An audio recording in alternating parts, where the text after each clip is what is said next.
e bota nome de gente em bicho. Tô falando sério. Esse dia eu fui falar com a moça, ela falou, porque o Antônio. Eu falei, quem é Antônio? Ela falou, meu cão. Eu falei, o seu cachorro chama Antônio? Ela falou, pastor, meu cachorro, pastor, só falta... É uma coisa tão simples, né? Só falta falar. Por que será que você vive tão bem com ele? Exatamente porque ele não fala. Porque se ele falasse, era a mesma coisa que uma pessoa.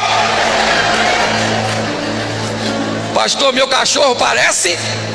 Gente, parece não. Parece, ele tem cauda, não tem? Focinho. Sim ou não?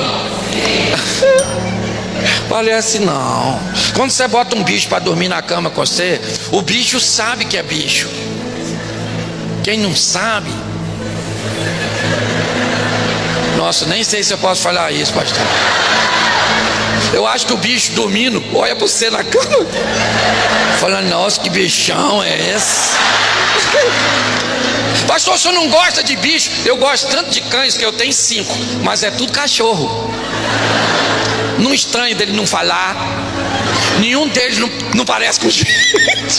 Tudo cachorro, au, au, au. Tudo sim. Dorme na casa do cachorro. É.